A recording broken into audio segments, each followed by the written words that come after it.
Hi everyone, how are you doing? I hope everybody is doing well. So, आदमी होता तो हार जाता, आदमी होता तो हार जाता, जनाब उम्मीदें लड़ रही है, लड़ाई अभी लंबी चलेगी। अगर यही एम से, यही एंथुजियाज्म से आपने डिसाइड किया है कि yes, risk management is one of दो सब्जेक्ट, इलेक्टिव सब्जेक्ट जो मैंने सिलेक्ट किया है and I want to categorically pass this subject with flying colors like 60 plus 70 plus and 80 plus, then I must say congratulations, great choice, and I welcome you to this risk management chapter 1 part 1.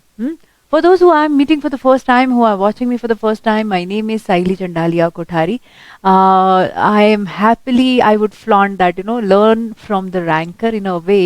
I'm chartered accountant, double chartered accountant. I'm chartered accountant from Institute of Chartered Accountants of India, जो अपन कर रहे हैं, and I am chartered accountant from Institute of Chartered Accountants in England and Wales.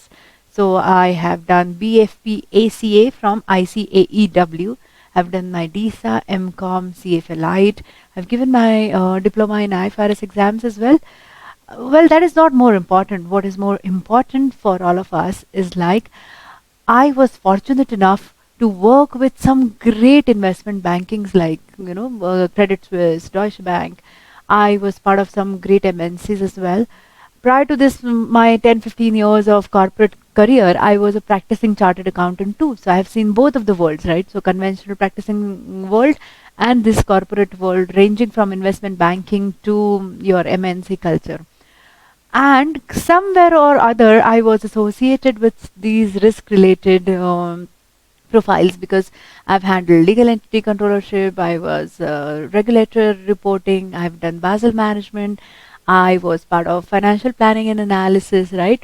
तो कहीं ना कहीं तो ये रिस्क रिलेटेड चीज़ें मेरे बहुत ही काम के प्रोफाइल के बहुत ही नज़दीक थे and then that's how I would love to talk about the standard practices, the practical approach, like because we've worked on it, right? I've particularly worked on this.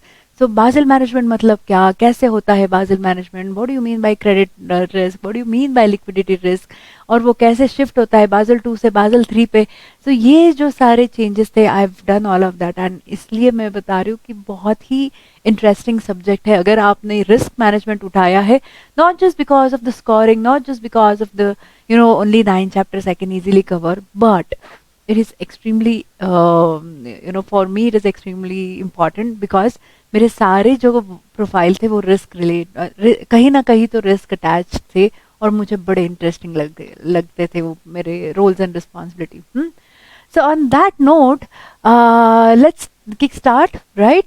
So chapter 1 part 1. Before we start, I would love to tell you stories. You like stories? I love stories. Okay, so I would love to tell you some Panchatantra story. Okay, let me quickly share my screen with you and let's see if it is visible. Yes, it is. All right. तो ये अपनी पंचतंत्रा की story है. क्या story है? The tale of two fishes and a frog. Moral of the story पहले ही मत पढ़ लेना. It is given at the first hint of a danger, act quickly to save yourself. That is a moral, but which is all right. तो ऐसा एक अच्छा सा pond रहता है, as you can see. तो ये अच्छा सा पॉन्ड है. ओके, तो ये पॉन्ड में एक सहस्त्र बुद्धि और शतबुद्धि, ये सहस्त्र बुद्धि और शतबुद्धि नाम के फिशेस है, और वो जो फ्रॉग दिख रहा है उसका नाम है एक बुद्धि.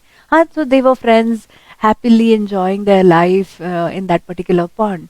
तो एक दिन क्या होता है, ये मिस्टर एक बुद्धि जो फ्रॉग है, उनको क्या होता है, दो fishermen they were passing by, okay, and one of them said to the other one that let's come here tomorrow, कितने सारे fishes है, ये pond ज़्यादा deep भी नहीं है ना, we can we can catch hold of so many fishes. So they agreed that they'll come next day morning. ये बात सुन लेता है आपके एक बुद्धि, जो वो फ्रॉग है वो सुनता है, and then he comes and he tells to these fishes, सहस्त्र बुद्धि और शत बुद्धि को बोलता है कि दोस्तों यहाँ बहुत डेंजर है, कल ये फिशरमैन आ जाएंगे, हमें जल्द से जल्द ये पॉन्ड छोड़ के कहीं और we need to go, right. तो फिशेस है थोड़े से रिलक्टेंट हैं, क्या इतने से बात, don't worry, we know innumerable tips and techniques and tricky water movements हमको आते हैं, हम इजीली ऐसे छूट जाएंगे उसके नेट से, वो हमें कैच नहीं कर सकता. Don't worry, don't even think of changing this place, because हम लोग यहाँ से बरसों से रह रहे हैं और अपने क्या बोलते हैं, हम अपने दादा परदादा एंसेस्टर्स ये भी सब यहीं पे रहते हैं. तो हम लोग तो कुछ छोड़ के नहीं जाएंगे, बिकॉज हमको लगता है कि it is just the mere talk of few passing fishermen. But Frog was not convinced. He said, my dear friends, I only have one talent. That talent is I can foresee the danger, right? तो आप भले ही रुक जाओ, मेरे पास आपके जैसे innumerable talents नहीं है कि मैं वो जाली से निकल जाऊंगा या फिर नेट से मैं ये हो जाऊंगा. I will have to leave. तो नेक्स्ट डे मॉर्निंग मतलब वो जो एक बुद्धि है, एज यू कैन सी, वो उसके फैमिली को लेके tata bye bye I miss you type करके दूसरे इसमें चले जाते हैं. And the very next morning वो फिशरमैन आ जाते हैं, they cast their nets over all over the pond, और क्या, and they had a big haul, they caught so many fishes including आपके सहस्त्र बुद्धि एंड शतबुद्धि को. अब Sahastra Buddhi and Shatbuddhi tried hard to escape, but none of their tricks worked, right? So they were caught and they were dragged by the fishermen. अब ये meanwhile जो अपना frog रहता है एक बुद्धि, वो already he found a well for his family's shelter, okay? And now being worried कि अरे अपने दोस्तों का क्या हुआ, so he came on the surface and to his disappointment उसने देखा कि उसके दोनों दोस्त सहस्त्र बुद्धि एंड शतबुद्धि ये पकड़े गए, मतलब they are no more now. And then he told his wife कि मेरे फ्रेंड्स बड़े टैलेंटेड थे, उनके पास innumerable tips and techniques and बहुत वाटर के अलग अलग वो मूव करना जानते थे. मेरे पास ये टैलेंट नहीं था, मेरे पास एक ही टैलेंट था, वो टैलेंट था कि मैं डेंजर सेंस कर, मैंने वो देखा एंड आई चेंज्ड इट, मतलब I performed it. So the moral of the story, at the first hint of danger act quickly to save yourself. यही रिस्क मैनेजमेंट है. क्या है रिस्क मैनेजमेंट? आपका भले ही कितना भी स्ट्रॉन्ग बिजनेस क्यों ना हो, आपका कितना भी स्ट्रॉन्ग होल्डिंग क्यों ना हो आपके बिजनेस पे, कितना भी फाइनेंशियली आपका स्ट्रॉन्ग हो, आपके ऑपरेशन स्ट्रॉन्ग है, आपका मार्केट का ये स्ट्रॉन्ग है, but you never know if you are not ready, if you can not sense the danger, then probably you will and your business or maybe you will land up in big troubles, just the way सहस्त्र Buddhi and शतबुद्धि did, right? तो वैसे हुआ कि moral of the story अपने हिसाब से क्या होता है कि how much risk we should take. ऐसा नहीं कि हर छोटी बात पे फिर हम डर जाएंगे, right? डरना is different and being prepared is different. वो लोग बोलते हैं ना, you should be prepared for worst come scenarios. So risk management का मुझे लगता है कि core, like the soul of this risk management concept is you got to be ready as a risk manager or a management or a stakeholder or a business runner or as an employee or operations admin, जो भी है. तो ये है. अब मुझे बताइए क्या है risk? What do you mean by risk? क्या है risk?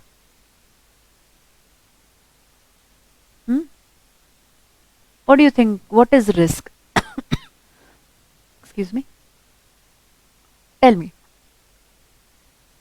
Getting into arranged marriage is risky? Let me tell you. Getting into love marriage is also risky, okay? So risk is everywhere. वो अपने WhatsApp पे बड़ा अच्छा ये चल रहा था.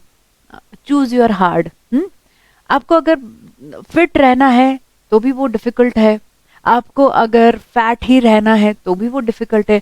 फिट रहना तो डिफिकल्ट कैसे? That you have to get up early, follow the gym regime, track your food habits, and एक ऐसा स्ट्रिक्ट एनवायरनमेंट में आपको खुद को ट्रेन करना पड़ेगा, तो वो थोड़ा सा चैलेंजिंग है. अगर आपने नहीं ये लिया, आपको है जैसे ही रहना है, तो फिर आपके हेल्थ इश्यूज आ जाएंगे, फिर आपको पैसा खर्च करना पड़ेगा, है ना. तो वो बहुत अच्छा था. दैट चूज योर हार्ड, कि क्या आप क्या करना चाहते हो. डिफिकल्ट तो सभी है, मैगी बनाना भी डिफिकल्ट है, राइट? तो रिस्क इज एवरीवेयर. रिस्क मतलब चैलेंजेस, रिस्क मतलब अनसर्टनिटी, रिस्क मतलब अनफोर्सिन सर्कमस्टांसेस, जिसका क्या वो हम देखेंगे चैप्टर 1 पार्ट 1 में। मेरे प्रीवियस डिस्कशन अगर आपने देखे हैं तो उसमें मैंने पूरा रिस्क मैनेजमेंट का एक समरी लेक्चर बनाया है, राइट। तो वो समरी लेक्चर में मैंने आपको बताया कि first 5 lecture plus ERM interconnected है, देन 6th 7th एंड आपका 9th आर डिफरेंट। आपका SFM के कॉन्सेप्ट, आपके लॉ के कॉन्सेप्ट, आपके FR के थोड़े मोड़े कॉन्सेप्ट, ये थोड़े से यहाँ पे इंटरलिंक्ड है। हाँ, तो फर्स्ट चैप्टर जैसे मैंने वहां पे एक्सप्लेन किया, it is all about explaining risk and risk. What do you mean by risk, different definitions of risk. आपको ये पढ़ते वक्त ऐसा लग सकता है कि कुछ कुछ चीजों का आपको कनेक्शन नहीं मिल रहा। I agree to this, right? This has been, मतलब ये we have put it our concerns across our study boards कि ऊपर का और नीचे का कोई कनेक्शन नहीं लग रहा। कभी कभी पढ़ते वक्त हम जब when we read our module, ऐसा होता है कि ऊपर कहीं भी कभी थोड़ा सा डिस्कनेक्ट है। And we have given this to the, I mean we brought this to the notice of the study board. It is still in the pipeline और जब तक वो चेंज नहीं हो रहा है, it is what it is that we are going to learn, right? ये ऐसा क्यों है पता है आपको? क्योंकि रिस्क ये कॉन्सेप्ट इतनी बड़ी है ना, मतलब बहुत डायनामिक है, बहुत वाइडर टर्मिनोलॉजी है। अलग अलग एंगल से लोग उसको देखते हैं, उसको असेस करते हैं, इवैल्यूएशन करते हैं, क्वांटिफाई करते हैं, उसके मेजरमेंट्स अलग है।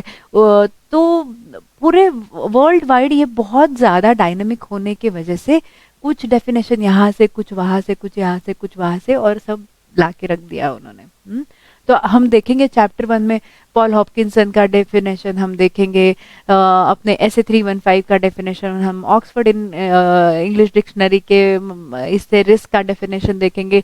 देयर आर कम से कम there are like 10-15 definitions from different sources that they have given it. So we got to be mindful कि जब भी रिस्क रिलेटेड अगर कोई MCQ आता है, मतलब what do you mean by risk, predominantly हमको देखना है फर्स्ट चैप्टर। ऐसा कभी कभी चैप्टर 3 में भी आएगा, चैप्टर 9th में भी उसका इंटरलिंक्ड रहेगा। मैं आपको वो बताऊंगी कि कहाँ कहाँ कैसे इंडेक्स बना है, राइट। तो इंडेक्स में हम देखते जाएंगे कि ये सेम कंसेप्ट और कौन से अलग चैप्टर में दिया गया है, राइट। तो चलते हैं रिस्क मैनेजमेंट देखते हैं। Let me quickly share my screen again with you. Excuse me, right. So ये हमने देखा रिस्क की स्टोरी देख ली पंचतंत्रा की, राइट। अब टाइप्स ऑफ रिस्क मुझे आपसे पूछने हैं कि टाइप हम ना भले ही उनके डेफिनेशन वाइज कुछ भी रहे, ओके। सो डेफिनेशन वाइज बहुत सारे अलग अलग डेफिनेशन दिए, बिजनेस रिस्क, लिक्विडिटी रिस्क, ये रिस्क, वो risk. For lemons language, for अपने अंडरस्टैंडिंग के लिए, if for our concept building, there are only 3 types of risk: financial risk, market risk and operations risk. Okay, financial risk में क्या क्या risk आ सकते हैं? क्रेडिट रिस्क, आपका liquidity risk, interest rate, foreign exchange rate, price changing, treasury, finance and accounts, right.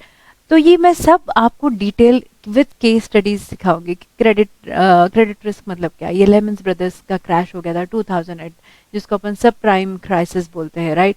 Kingfisher का case हो गया, आपका नीरव मोदी का केस हो गया, सुब्रतो राय का केस हो गया, जैसे सहारा ग्रुप, कोविड-19, क्योंकि बैंकिंग के NPA बहुत बढ़ गए, बैड बैंक कॉन्सेप्ट मतलब क्या।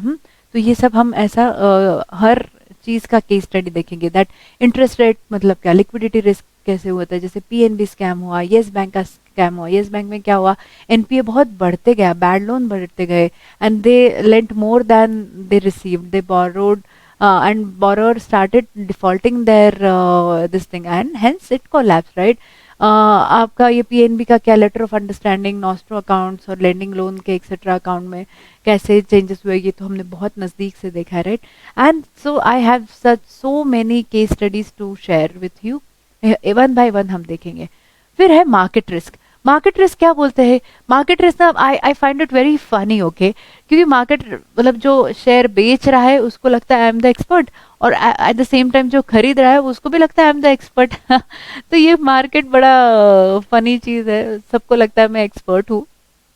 तो मार्केट में बहुत सारे फ्लक्चुएशन होते हैं, मार्केट में बहुत सारे चेंजेस होते हैं, कंप्लायंस इश्यूज आ सकते हैं, रेगुलेटरी इश्यूज आ सकते हैं, कंट्री रिलेटेड कौन से changes.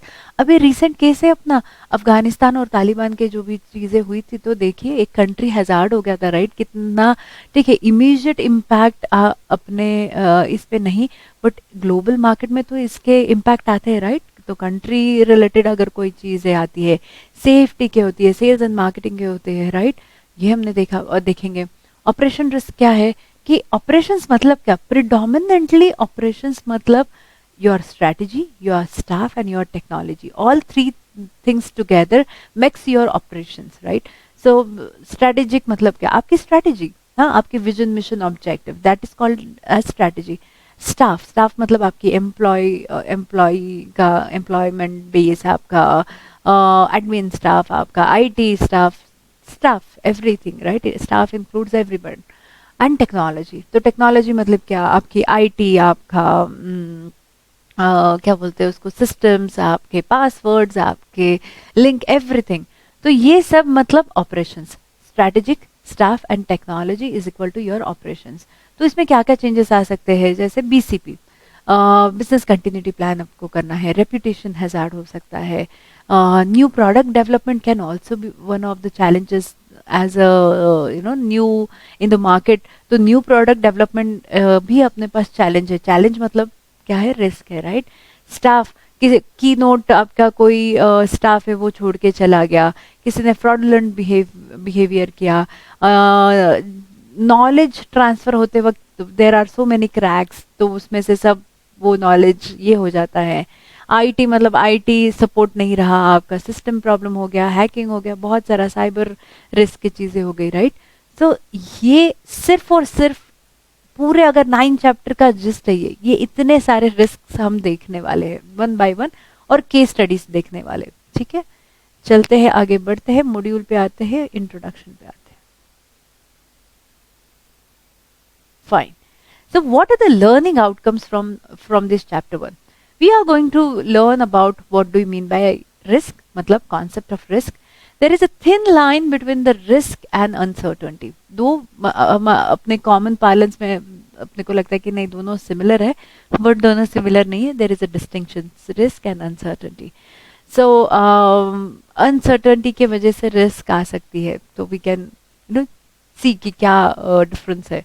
Then there are classification of risk, not the way which I shown you just right now, dynamic nature of risk and types of risk. So there is an illustrative list given in the end of this chapter. So to name the few, there are strategic operational risk, business risk, financial risk, information risk, and liquidity risk. So introduction and definition. What do you mean by risk?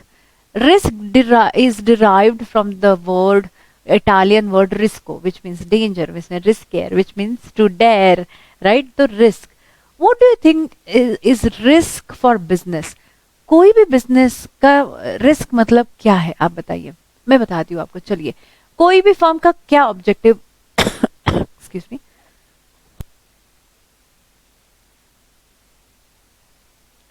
कोई भी firm का क्या objective हो सकता है, that it wants to become faster, better, profitable, sustainable and now global environment के जो भी पॉलिसीज निकले हैं वो पॉलिसी से वो अडेयर करेंगे, ऐसा।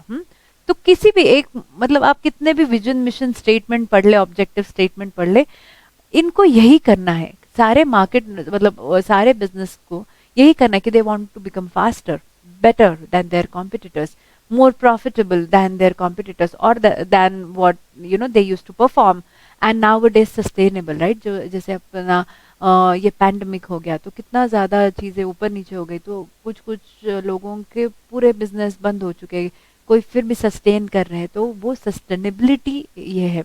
And now there is new, not so new concept, but then very important for today's scenario, global environmental policy आ चुकी है। अभी recently COP26 happened, do you know that? मैंने इस पे एक वीडियो बनाया है, आप देखना। Conference of the parties, conference of the parties बोलते हैं। कॉन्फ्रेंस ऑफ द पार्टीज मतलब क्या, यहाँ पे कुछ 197 ऑड कंट्रीज पार्टिसिपेंट्स है। ये एक पेरिस एग्रीमेंट के चलते आपका जो कार्बन एमिशन है वो कार्बन एमिशन 1.5 डिग्रीज पे लेके आना है, 2 से 1.5 डिग्रीज पे लेके आना है। तो हर गवर्नमेंट आई मीन हर कंट्री को उसका एक एम दिया है, उसका एक पाथवे दिया है कि हम ऐसा ऐसा करके सस्टेनेबिलिटी लेके आएंगे, राइट।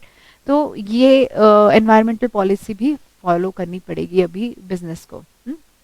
तो चलते हैं मीनिंग ऑफ रिस्क देखते। What do you mean by risk? ऐसे इवेंट जिसके इम्पैक्ट नेगेटिव भी है और पॉजिटिव भी है, राइट।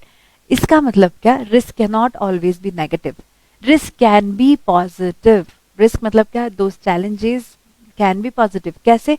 जैसे मैं अभी एक्सप्लेन कर रही थी कि आपका ये जो COP26 का ये है, conference of the parties, I will write it here, conference of the parties. ये क्या करते हैं? जैसे मैंने आपको बताया कि सस्टेनेबिलिटी के चलते वो बहुत ज़्यादा उसको सस्टेनेबिलिटी का अभी हर कंट्री को एक मैंडेट आया है। TCFD करके एक रिपोर्ट आया है जो कि सारे सेक्टर में वो रिपोर्टिंग करना है। मतलब क्या? अभी फॉर एग्जाम्पल आप है ना एक व्हीकल मेकिंग आपकी कंपनी है, राइट।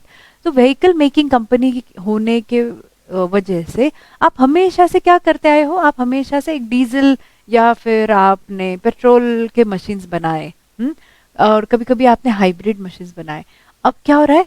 बहुत सारा इलेक्ट्रॉनिक मशीन, पूरा पूरा टोटली इलेक्ट्रॉनिक मशीन पे ये हो। तो आजकल देखिए आप हम कितना सारा वो एडवर्टीजमेंट देख रहे, बड़े बड़े 4 wheeler companies are getting into this electronic machine का दिस थिंग, राइट।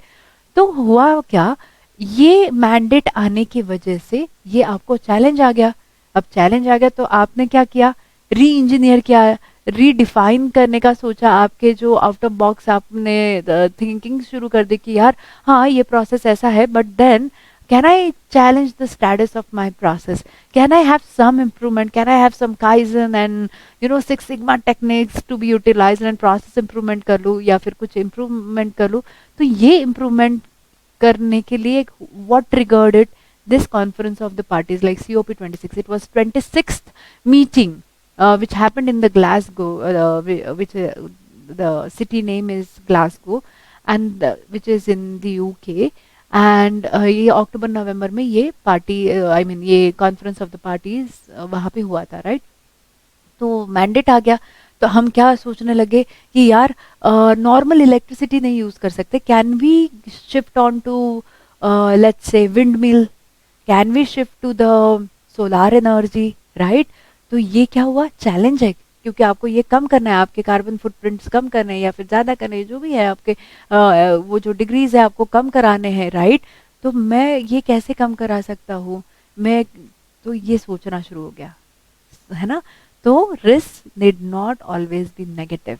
जैसे मैंने यहाँ पे लिखा है spend governance, non compliance of environmental rules. तो ये आपको ट्रिगर हो गया, मतलब आपको वो इन डिस्गाइज ऑफ नेगेटिव नहीं है, वो पॉजिटिव चीजें आपके सामने आई, right.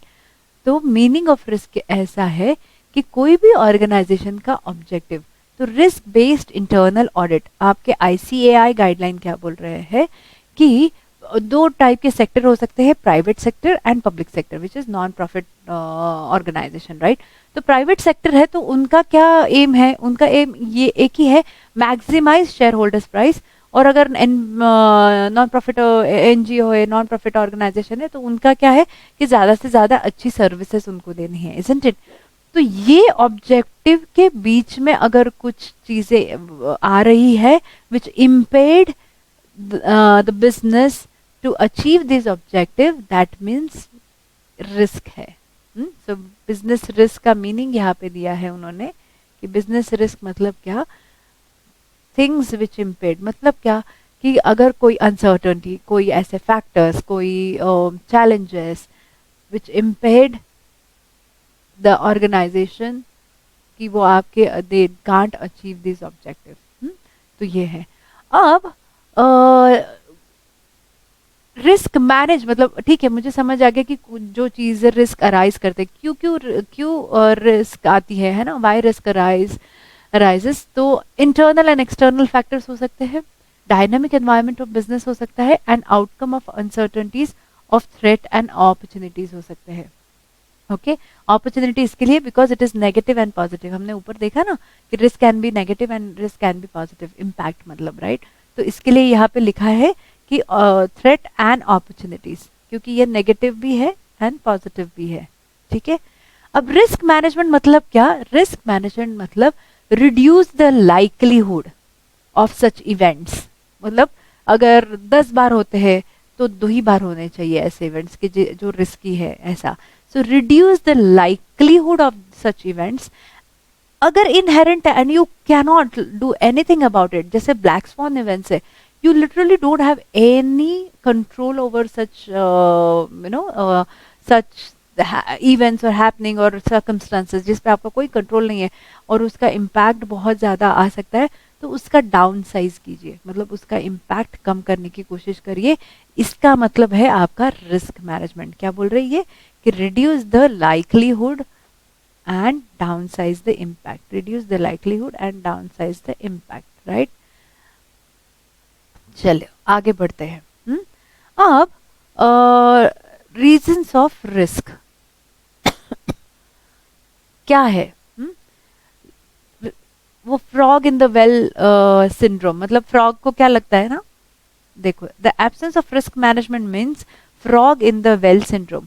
Frog in the well is a Chinese idiom which means person who is a narrow or close-minded person. A frog living in the well believes that it is the only world. I mean, his pond is the only world and nothing beyond it exists, right? तो frog in the well syndrome आ जाएगा। ये आपके जो index है उसमें लिखा गया है, तो you got to be, I mean you don't worry about it, कि आपको जैसे आएगा frog in the well syndrome तो आपको पता है कहाँ पे जाना है, 1.3 पेज नंबर पे जाना है, then you can find it, ठीक है। अब रीजंस ऑफ रिस्क हम देख रहे हैं कि क्या क्या रीजंस हो सकते हैं, कौन से वजह से ये रिस्क आती है। सबसे पहले हम देखते हैं क्लाइमेट चेंजेस। ओके, जैसे मैंने आप अभी बताया कि क्लाइमेट चेंजेस मतलब COP26। ओके, फिर आता है आपका ग्लोबल इवेंट, जैसे पैंडेमिक हो गया। इनोवेशन, क्लासिक एग्जाम्पल है ये नोकिया का। क्या हुआ नोकिया का? उसने कुछ नहीं किया, इसके लिए नोकिया हो गया, राइट। हो ओके, बैड जोक। बट वो जो भी टेक्नोलॉजी चेंजेस हुए या जो भी चेंजेस हुए उसके साथ वो गया ही नहीं नोकिया। वन टाइम पे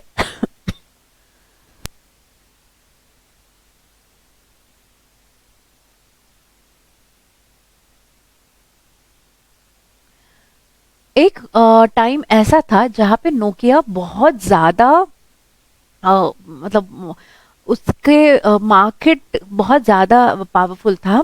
वो एक ऐसे वाइट बटन वाला ये आता था, फोन आता था, उसको क्या ट्यूबलाइट फोन बोलते थे, राइट। मैंने भी यूज किया था वो फोन। तो इतना सा फोन रहता था वो, बहुत ज्यादा वो कंपनी अच्छे से चल रही थी, बट टेक्नोलॉजी के साथ नहीं चली और हमने देखा कि अभी नोकिया का क्या हो गया है, right. Then startup and disruption. So WhatsApp is another classic example कि कैसे challenges can turn into your opportunities, right. तो व्हाट्सएप जो टेक ओवर हो गया फेसबुक के साथ एंड कितने मिलियंस में वो बेचा गया, all that we know the stories, right. Robotics and AI, अपनी एलेक्सा, राइट। एक वो क्या नाम थी, so there is one robot, I forgot her name totally। तो वो रोबोट को तो आप नेशनल, सोफिया, राइट। सो वो रोबोट को आप नेशनल ये भी देने को तैयार थे, राइट। तो रोबोटिक्स एंड एआई, वो लोग बोल रहे कि अरे अभी आर्टिफिशियल इंटेलिजेंस आने की वजह से आपके जॉब्स चले जाएंगे, जो मैन्युअली कर रहे हैं वो सब रिडंडेंट हो जाएगा। ऐसा कुछ नहीं होने वाला, मतलब इतने जल्दी तो नहीं होगा, राइट। एआई क्या है? आर्टिफिशियल इंटेलिजेंस है, लेकिन AI can not take over जो आप एक्सपर्टीज है, आपके जो एक्सपीरियंस है, आप जो जजमेंट यूज करते हो, तो वो सारा चीज नहीं एआई टेक ओवर कर सकता। एआई क्या टेक ओवर कर सकता है, जो बहुत मैनुअल है, यहाँ से डेटा इनपुट होता है, वहां से डेटा आउटपुट होता है, तो ये जो मैनुअली करने का काम है, जैसे हम लोग मैक्रोस लगाते हैं बड़े बड़े वर्कशीट्स पे, राइट, तो एआई आपका वो स्टैंडर्डाइज करने की कोशिश जरूर कर सकता है, एक डेटाबेस क्रिएट कर सकता है, आपके बेसिक बेसिक क्वेरीज जो रहते हैं, एसक्यूएल क्वेरीज, वो रीड करके वो उसका सिमुलेशन, मतलब उसका इंफॉर्मेशन आपको दे सकता है।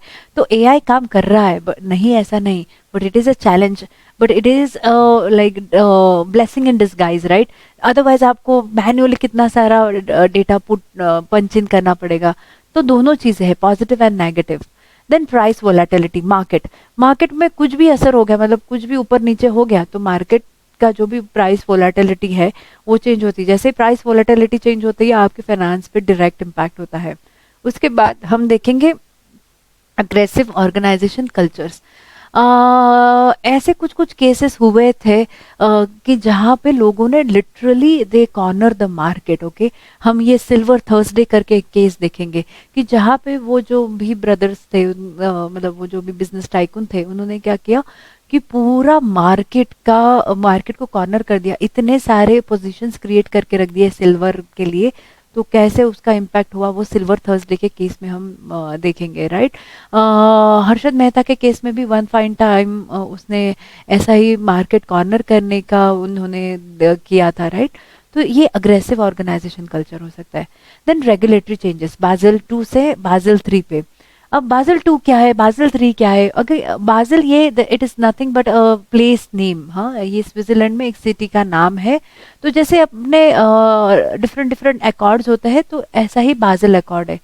जब in the year of 2008 lemons brother crash हुआ था, राइट, तो बाज़ेल 2 था। इसका मतलब क्या? लिक्विडिटी रिलेटेड ये चीजें, मतलब क्या, आप पूरा के पूरा फंड ऑफलोड नहीं कर सकते ना मार्केट में, आपको कुछ तो लिक्विड रखना पड़ेगा। तो ये कौन गवर्न करेगा? ये गवर्न करेगा बाज़ेल मैनेजमेंट, ये गवर्न करता है आपका लिक्विडिटी कितना होना चाहिए, आपके मतलब देयर आर 3 पिलर्स, राइट। तो वो कैपिटल एडिक्वेसी रेशो आपका कैसा है, आपको कैसे मेंटेन करना है, आपके रिस्क वेटेड असेट कैसे है, ये जो भी कॉन्सेप्ट है, ये बाज़ेल आपका गवर्न करता है। तो जैसे ये 2008 का सब प्राइम जो भी आपका क्राइसिस हुआ, उसके बाद बाज़ेल 2 से बाज़ेल 3 हो गया, तो और ज्यादा स्ट्रिक्ट हो गया।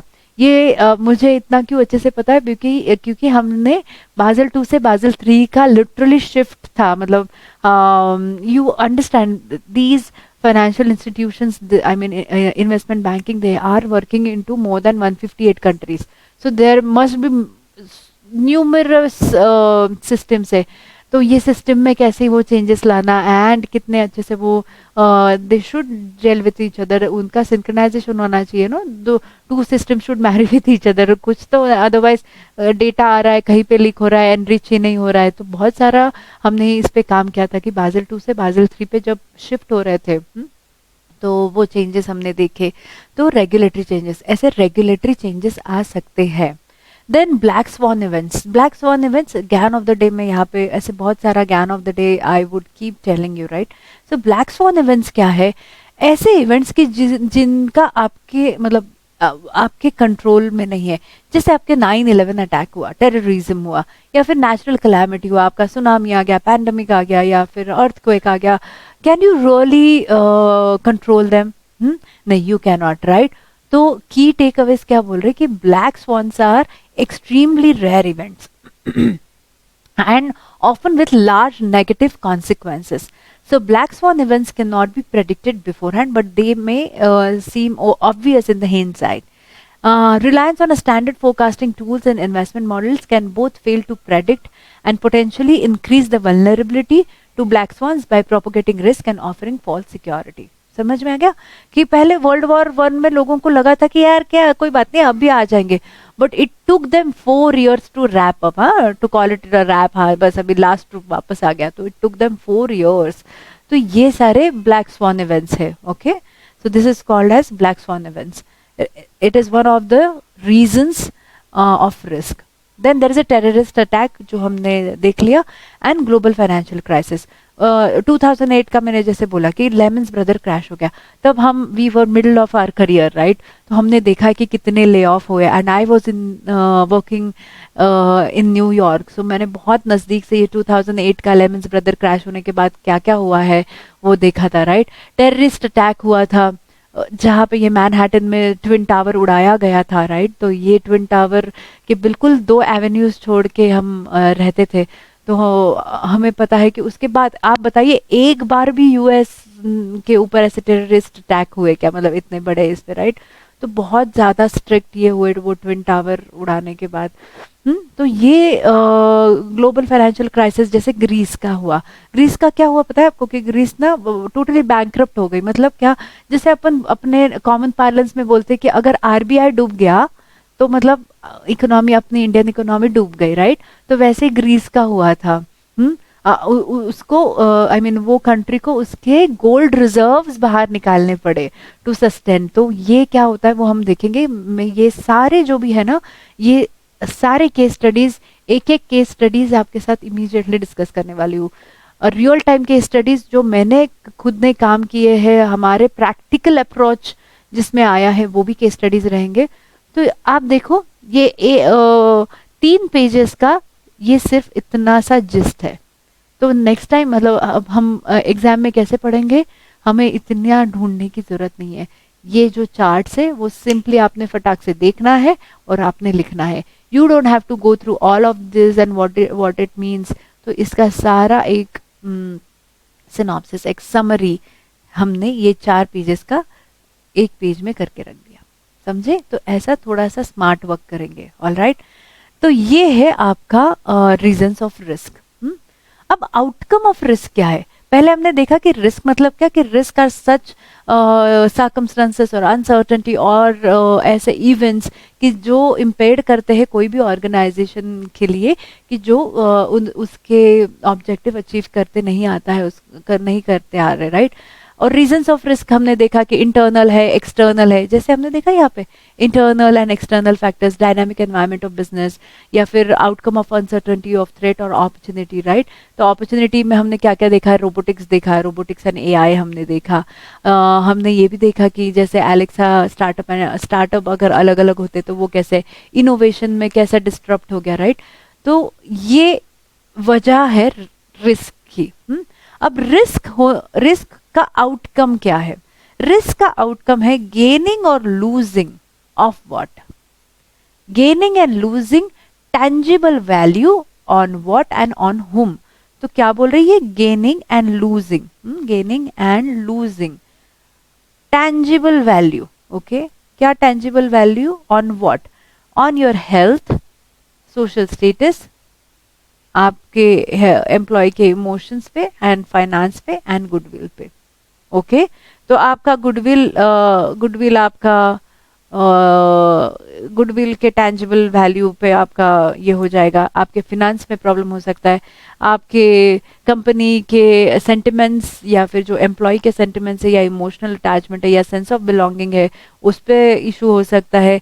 आपके सोशल स्टेटस, मतलब जो एक रहता है ना कि अच्छा टाटा का सोशल स्टेटस कितना अच्छा है, राइट? तो उस पे health of your company, health as in health of your company meaning the finance health of your company plus your employee का health, right? And on whom? On your employees, on your customers, on your strategy, on your objectives and on your profit. समझे? तो outcome of risk क्या है? Gaining और losing. Gaining क्यों? क्योंकि risk can not always be negative, it can be positive. मतलब opportunity भी हो गया, अपॉर्चुनिटी मतलब गेनिंग भी हो गया। गेनिंग और losing the tangible value on what? On हुम? हाँ, on what? Health, social status, emotional, finance, goodwill, and on हुम? एम्प्लॉयज, आपके कस्टमर्स, आपका स्ट्रैटेजी, आपका ऑब्जेक्टिव एंड आपका प्रॉफिट। तो रिस्क मैनेजमेंट हमने यहाँ पे देखा कि रिड्यूस द लाइकलीहुड। हमने देखा ना यहाँ पे कि ये इवेंट कम से कम आ जाए, वैसे देखिए। And downsize the impact. Impact मतलब कौन सा? ये gaining and losing the tangible value on whom and on what. ऐसा कनेक्ट करना सीखिए। तो आपको पता चलेगा। आपको ये कंसेप्ट अगर समझ में आ गई तो आप बड़े अच्छे से लिख पाओगे ये, ठीक है? तो gaining and losing of tangible value मतलब ये डाउन साइज करना है आपको impact, on whom and on what। समझ में आ रहा है? चलिए आगे बढ़ते हैं। एक क्लासिक एग्जाम्पल देना चाहती हूँ मैं यहाँ पे 6 का। अगर मैं बोलती हूँ कि आप यहाँ you stand here, oops sorry, I will ask you to stand here and I stand here, right. और मैं आपको पूछूंगी यहाँ खड़े रह के आपको ये क्या दिख रहा है, you will say it is number 9। मैं यहाँ खड़ी रह रही हूँ तो मेरे को दिख रहा है नंबर 6। किसी को यहाँ पे खड़ा कर दिया तो बोलेगा यार ये कॉमा है, किसी को यहाँ खड़ा कर दिया तो बोलेगा ये देवनागरी, लाइक मराठी स्क्रिप्ट में it is 7 is written like this, right. तो ये 7 है, मतलब क्या हो गया है, ये परसेप्शन है, right. From my perspective it is 6, from your perspective it is 9, from somebody else's perspective it is a comma or a balloon or a 7 or something else, right। तो रिस्क के भी परसेप्शंस हो सकते हैं। What do you mean by risk के perception, मतलब क्या कि रिस्क के परसेप्शन मतलब आपको कोई लोगों को लगेगा कि यार ये बिल्कुल रिस्की नहीं है, या किसी को लग सकता है ये बहुत ज्यादा रिस्की है, राइट। अब उन्होंने एग्जाम्पल्स दिए कि एक फिशरमैन है, ये एकदम टाइड में जा रहा है तो वो रिस्की है, बट उसका इंटेंसिटी बढ़ जाएगा कि ऐसा फिशरमैन रेनी सीजन में वहां पे चला गया। किड्स खेल रहे हैं अकेले अकेले, वो रिस्की है। किड्स होम अलोन है और वो विंडो या बालकनी में अकेले खेल रहे, तो उसका इंटेंसिटी बढ़ जाता है, इजंट इट। न्यू प्रोडक्ट है, लॉन्च करना है और उसका कोई मार्केट रिस्पॉन्स ही नहीं मिला आपको, तो क्या हो गया, रिस्की हो गया। तो पर्सपेक्टिव अलग अलग है, तो रिस्क के पर्सपेक्टिव अलग अलग होना मतलब क्या, अलग अलग बिलीव्स होना। कौन से believes, about the occurrence of the event, the impact of the event, effect on of that particular event, मतलब रिस्क का, and time मतलब कितनी बार उसका कब हो सकता है, राइट। तो ये सब बिलीव्स है हमारे कि नहीं ये अभी नहीं आएगा, या फिर इसका इम्पैक्ट इतना ही रहेगा, अगर इसका इफेक्ट इतने ही लोगों पे जाएगा, ये इतना ही टाइम पीरियड के लिए रहेगा, राइट। ये डिफरेंस ऑफ ओपिनियन रहना मतलब आपका रिस्क परसेप्शंस के बिलीफ अलग अलग बिलीव्स है, ये तो अलग अलग बिलीव में रहते हैं। तो ये ऑकरेंस, आपका इम्पैक्ट, इफेक्ट, ये टाइम, ये बारे में अगर आपके कोई ओपिनियन, डिफरेंस ऑफ ओपिनियन है तो उसको बोलते हैं रिस्क परसेप्शन। तो ये रिस्क परसेप्शन भी मैनेज करना पड़ेगा। तो दैट्स दैट। अब रिस्क परसेप्शन जैसे मैंने बताया कि हमने फर्स्ट 5 चैप्टर्स एंड आपका ERM 8 चैप्टर इंटरलिंक्ड है, तो उसमें ना ये फर्स्ट 5 चैप्टर्स में एक चैप्टर में ऐसा है कि risk attitude and risk culture, ये इसके बारे में किया है। तो अभी इंटरलिंक करिए, तो risk perception and how it is connected with your risk attitude and risk culture. For example we are talking about 2 billion का balance sheet of Credit Suisse consolidated, okay fine. अब आप कोई इंटर कंपनी का excuse me, अब inter company के team में हो, अब कंसोलिडेट हो रहा है ना, क्रेडिट स्विस एजी का कंसोलिडेशन चल रहा है, बैलेंस शीट का कंसोलिडेशन चल रहा है। तो आप क्या करोगे, ये जो इंटर कंपनी ट्रांजैक्शन है उसको साइड में करोगे, राइट। अब साइड में करते करते आपको समझ में आ गया कि there is a legal entity A, मतलब स्पेशल पर्पस व्हीकल जो ब्रोकर डीलर पर्पस के लिए होती है, टैक्सेशन पर्पस के लिए होती है, या फिर पेरेंट चाइल्ड नोड के लिए रहती है। तो डिफरेंट रीजंस के लिए ये लीगल एंटिटीज, मतलब छोटी छोटी एंटिटीज बनाई हुई रहती। तो वो एक एंटिटी ए बोल रहा है कि एंटिटी बी से उसको 1000 के का अभी भी आना दिख रहा है, मतलब it is event, I mean entity B still needs to pay entity A 1000K dollars. Let's suppose dollars, $1000 हमारा लेना बाकी दिखा रहा है, ऐसा बोल रहा है, देना बाकी दिखा रहा है, ऐसा ए बोल रहा है कि हमको हम बी से लेना है, और बी बोल रहा है कि नहीं हमने वो ऑलरेडी दे दिया। ए बोल रहा है हमको वो रिसीव ही नहीं हुआ, क्यों, क्योंकि बैच अपग्रेड होते रहते हैं, अपडेट होते रहता है। तो अगर वो बैच रन में आपका पर्टिकुलर ट्रांजैक्शन या आपका पर्टिकुलर जर्नल एंट्री अगर नहीं गया तो वो रुक जाता है, और बैच रिफ्रेश होने में टाइम लगता है, राइट। मतलब डिपेंड्स क्या प्रोसेस है, let's not get into the process, but समझिए कि ए बोल रहा है कि अभी तक आया ही नहीं। Will you break your head for that $1000 के लिए, when we are talking about 1 billion का बैलेंस शीट, राइट। तो वो मटेरियलिटी कंसेप्ट होती है, इजंट इट।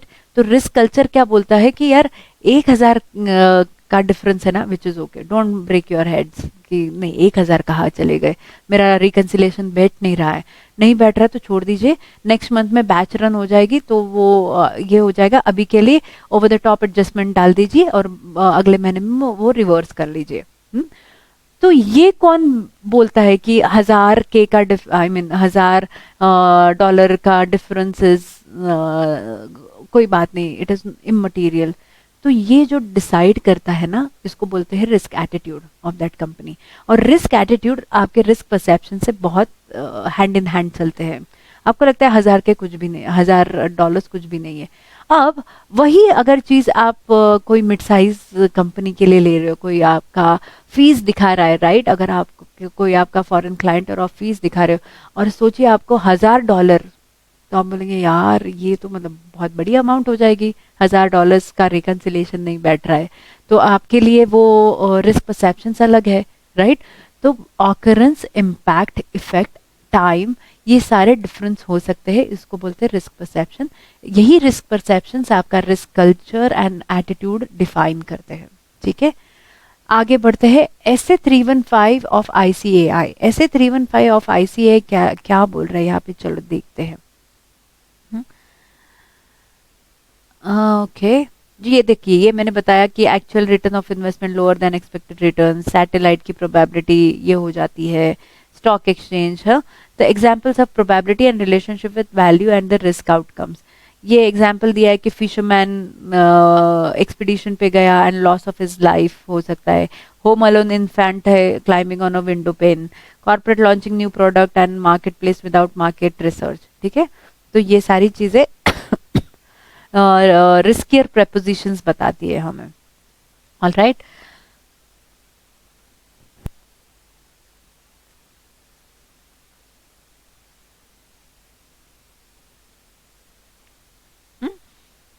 अब ऐसे 315 of ICAI defines the term significant risk. What do you mean by significant risk in the context of auditing? Okay, तो significant risk ये है an identified and assessed risk of material misstatement that in the auditor's judgment requires special audit consideration. तो ये देखिए, आप मैंने जब बताया था कि आपका ऑडिट में भी ये रिस्क मैनेजमेंट का काम आ सकता है, हैंड इन हैंड चलता है। तो ऐसे 315 बोल रहा है कि सिग्निफिकेंट रिस्क क्या है in the context of audit, कि ऐसे 315 बोल रहा है कि सिग्निफिकेंट ये है कि it identified material misstatement. Material misstatement ऐसा है कि जिसके वजह से ऑडिटर को स्पेशल ऑडिट रिमार्क्स देने पड़ेंगे। ओके, तो ये क्या क्या चीजें है कि ये ऐसे इवेंट्स जो प्रिवेंट करते हैं, हिंडर करते हैं या फेल टू फर्दर, मतलब जो प्रोग्रेस होता है ये नहीं करने देते, ऑब्स्ट्रक्ट करते हैं, इसको बोलते हैं इम्पेड। कहा देखा हमने वर्ड, एकदम स्टार्टिंग में देखा कि which impedes any business, right. Sorry, impede. Impede का मतलब उन्होंने यहाँ पे नीचे बड़े अच्छे वर्ड्स में दिया है कि इम्पेड मतलब prevent, hinder, fail to further and obstruct the enterprise which is impaired। यहाँ पे दिया है, देखिए। एंटरप्राइज रिस्क मैनेजमेंट मतलब क्या, ERM, जो चैप्टर 8 है। तो आपको अगर चैप्टर मतलब फर्स्ट में नहीं मिला तो आपको देखना है ये चैप्टर 8 में रहेगा। वैसे ही हमने अपनी इंडेक्स बना के रखी, राइट। अब देखिए, जैसे मैंने ये frog in the well syndrome आपको बोला, ये 1.3 पे दिया गया है। बिजनेस डिक्शनरी के डिफरेंट ये देखे गए। अब हम आगे जैसे जैसे बढ़ेंगे वैसे वैसे देखेंगे कि definition of dictionary of risk perception. Risk perception मतलब अपन ने देखा ये 6 या 9, ये फिशरमैन का हमने केस देखा है ना, फिशरमैन, राइट। तो ये ऐसा आपके पास इंडेक्स्ड आपको प्रोवाइड हो जाएगा। तो एंटरप्राइज रिस्क मैनेजमेंट, हाँ मैं ये बता रही थी कि इट इज इंटरलिंक्ड। शायद मैंने लिखा रहेगा इसमें कि एंटरप्राइज रिस्क मैनेजमेंट, शायद अगर नहीं लिखा है तो यहाँ पे वी कैन ऐड कि ये 8th पे भी आपका ERM, सॉरी आपके 8th चैप्टर में भी ये आ जाएगा, 8th चैप्टर, ठीक है। आगे बढ़ते हैं, आउटकम्स देख लिए हमने। अब ऐसे 315 डिफाइंस बिजनेस रिस्क। क्या डिफाइन करता है ऐसे 315? A risk resulting from significant conditions, events, circumstances, actions, or inactions that could adversely affect an entity's ability to achieve its objectives and execute its strategies, or from setting of inappropriate objectives and strategies. तो ऐसे 315 बोल रहा है आपको कि ये सारे आपके जो रिस्क है, significant conditions, events, circumstances, actions, इनएक्शंस, जो आपको ऑब्जेक्टिव्स यूटिल करने नहीं दे रहे, तो वो क्या बोल रहे हैं? Conditions, events, conditions, events, actions and inactions prevent, hinder, fail to further. क्या आपके ऑब्जेक्टिव्स, क्या क्या ऑब्जेक्टिव्स हो सकते हैं? जैसे हमने देखे, faster, better, profitable, sustainable and climate changes, ठीक है। तो ये पूरा का पूरा जिस्ट है जो हम अभी तक के देखते आए हैं कि ऐसे 315 क्या बोलते हैं कि ऐसे कंडीशंस, ऐसे इवेंट्स, ऐसे एक्शंस, ऐसे इनएक्शंस ऑफ विच, मतलब क्या, which prevent, hinder and fail to further progress या फर्दर ग्रोथ, ऑब्जेक्टिव्स अचीव करने में हमें ट्रबल दे रहे थे, फ्रॉम क्या बोलते हैं, इम्पेड कर रहे हैं फ्रॉम अचीविंग। क्या क्या ऑब्जेक्टिव्स हो सकते हैं? Faster, better, profitable, sustainable and climate changes. इस पे एमसीक्यू आने वाले। तो आप यहाँ पे देखिए कितने सारे उन्होंने एग्जाम्पल दे के रखे हैं। Important definitions of risk, IT risk and audit risk. ISO guideline क्या बोल रही है, आईआरएम क्या बोल रहा है, इंटरनल ऑडिटर क्या बोल रहा है, पॉल हॉपकिंस क्या बोल रहे हैं, institute of chartered accountants of India ऐसे 315 क्या बोल रहा है, ऑक्सफोर्ड इंग्लिश डिक्शनरी क्या है, इंटरनेशनल फेडरेशन ऑफ अकाउंट्स क्या बोल रहे हैं, सीमा क्या बोल रहा है, SCIMA क्या बोल रहा है, बाजिल 2 ये गवर्निंग बॉडी क्या बोल रहे हैं, 315 वापस आ गया, कोबिट एंड इसाका वापस आ गया कि कोबिट मतलब वापस नहीं, कोबिट मतलब क्या हम देखेंगे, एंड इसाका मतलब क्या हम वो भी देखेंगे। ICI risk based internal audit guide क्या बोलना चाह रहा है। तो कुछ कुछ जो टर्मिनोलॉजी हमें पता नहीं, हम देखेंगे। आईफैक क्या है? आईफैक ये global organization of chartered accountants, मतलब ऑर्गेनाइजेशन है अकाउंटेंट के लिए। अपना ICAI is also part of your IFAC. तो chartered institute of management accountant मतलब आपका सीमा है। तो ज्ञान ऑफ द डे क्या बोल रहा है कि CA is the member of IFAC, CAPA and SAFA. IFAC क्या बोल रहा है? It is international federation of account. IFAC is the global organisation for accountancy profession.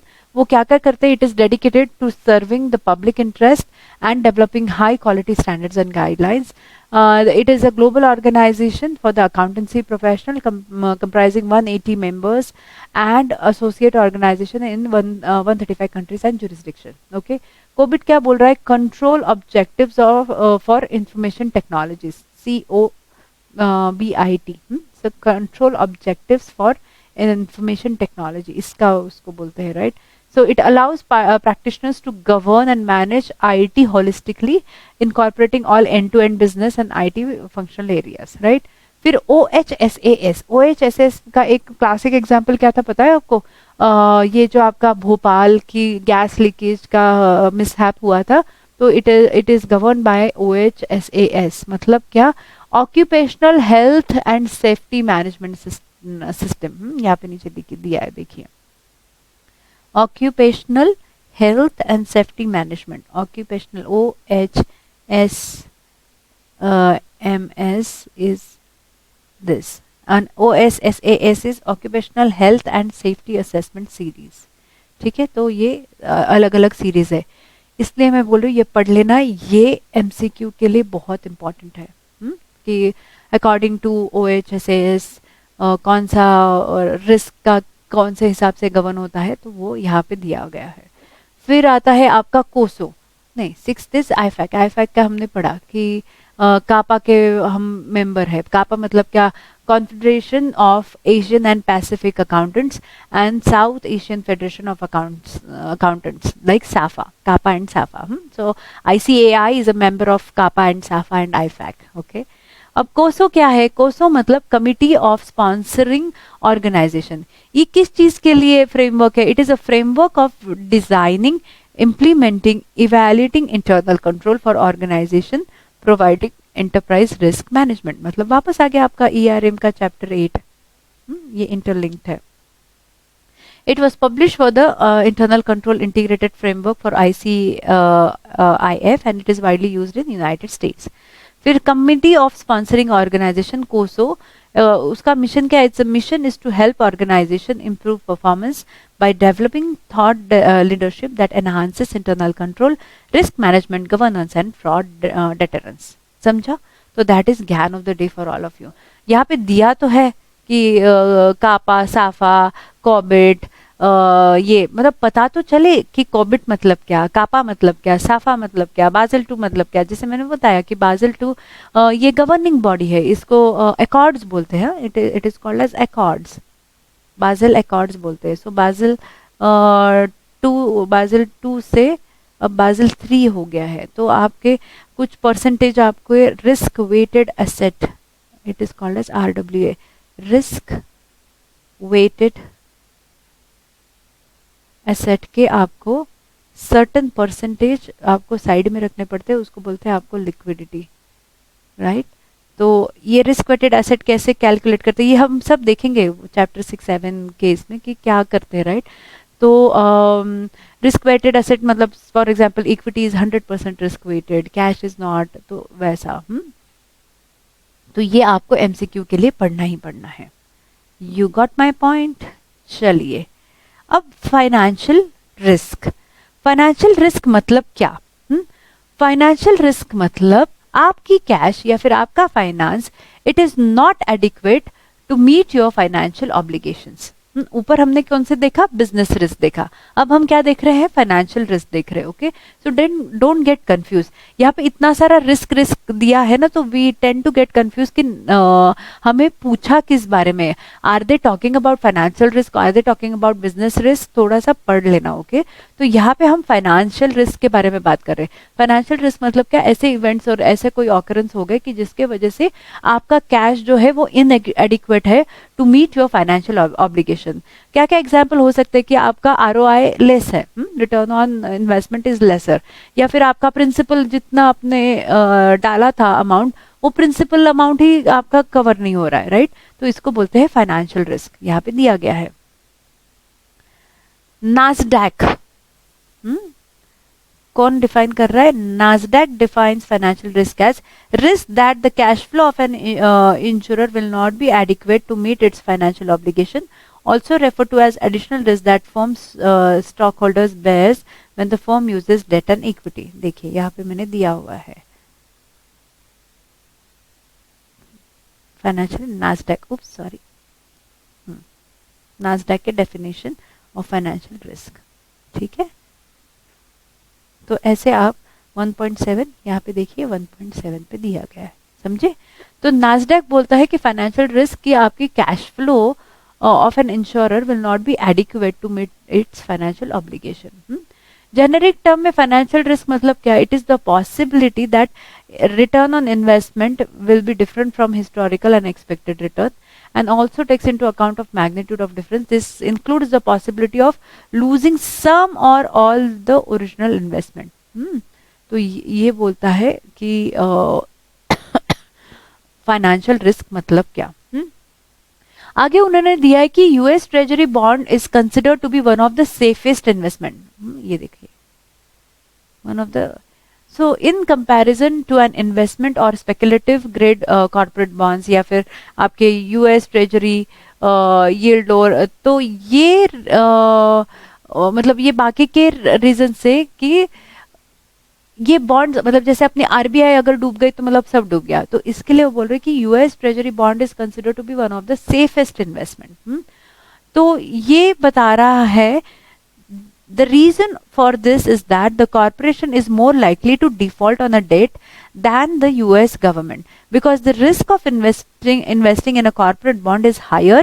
Investors are offered a correspondingly higher rate of return. ठीक है, चलिए आगे बढ़ते हैं. टाइप्स ऑफ फाइनेंस रिस्क, क्या बात हो रही है यहाँ पे? टाइप्स ऑफ फाइनेंस रिस्क की बात हो रही है. ऊपर हमने क्या देखा? रीजंस देखे. काहे के रीजन देखे हमने? कहा गए रीजंस अपने? Reasons of risk. देखिए ये है आपके बिजनेस, आपके reasons of risk.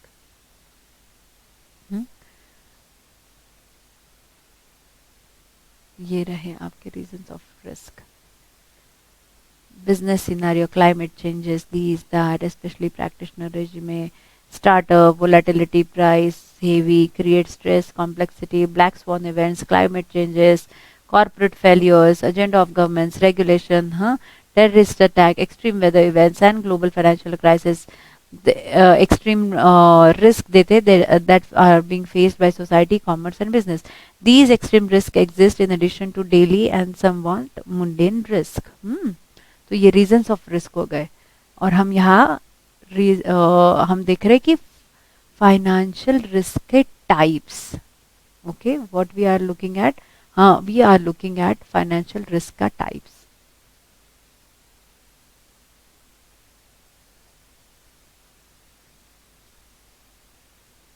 Same market risk, credit risk, information या timing risk, source risk, model risk, operational risk, liquidity risk and legal risk. ये सब हम डील करेंगे. रियल टाइम, ये आपके रियल टाइम हुए, मतलब there are real time cases available for this financial risk.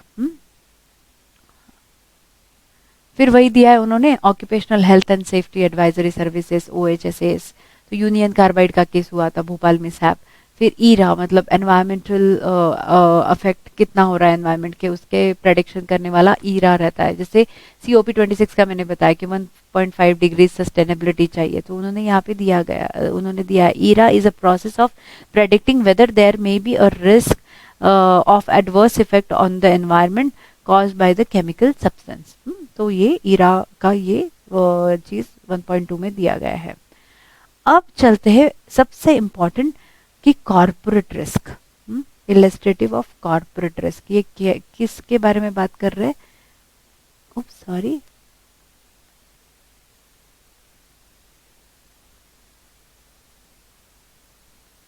तो अभी तक हम क्या क्या देखे? हमने देखा बिजनेस रिस्क, हमने देखा फाइनेंस रिस्क, फाइनेंस,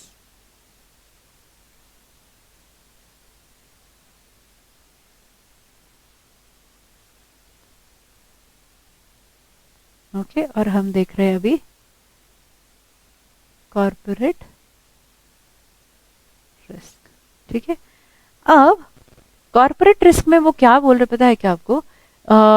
आपके कॉर्पोरेट फंक्शंस दिए गए हैं और आपके रिस्क एरियाज दिए गए हैं. क्या क्या फंक्शंस होते हैं? कोई भी एक कॉर्पोरेट के क्या क्या फंक्शंस हो सकते हैं? फंक्शंस हो सकते हैं आपका human resources, sales and marketing, operations, treasury, information technology, new product development, treasury one more time दिया है, एंड फाइनेंस एंड अकाउंट. तो ये फंक्शंस में मतलब डिपार्टमेंट्स, ये डिपार्टमेंट्स में क्या क्या रिस्क आ सकता है? फॉर एग्जाम्पल HR में poor moral and talent retention can be the risk area. Sales and marketing में poor customer loyalty and retention हो सकता है. ऑपरेशंस में अलग अलग ऑटोमेट करते वक्त अलग हो गया. ऑपरेशंस मतलब हमने देखा कि नॉट ओनली ऑपरेशंस मतलब स्ट्रैटेजी भी होता है, आपका स्टाफ भी आता है, और आपका IT रिलेटेड भी आता है, राइट? तो ये ट्रेजरी मतलब लो रिटर्न ऑन इन्वेस्टमेंट हो गया. इंफॉर्मेशन टेक्नोलॉजी, हैकिंग हो गया, अनऑथराइज्ड एक्सेस हो गया. न्यू प्रोडक्ट डेवलपमेंट का प्रोडक्ट फेलियर हो गया, ट्रेजरी हो गया, फाइनेंस एंड अकाउंट्स हो गया, राइट? तो ये हम इसकी हम इतनी ज्यादा प्रैक्टिस करेंगे. इसमें मैंने टॉप 50 बिजनेस रिस्क लेके आई हूँ आपके लिए, राइट? तो ये हम देखेंगे.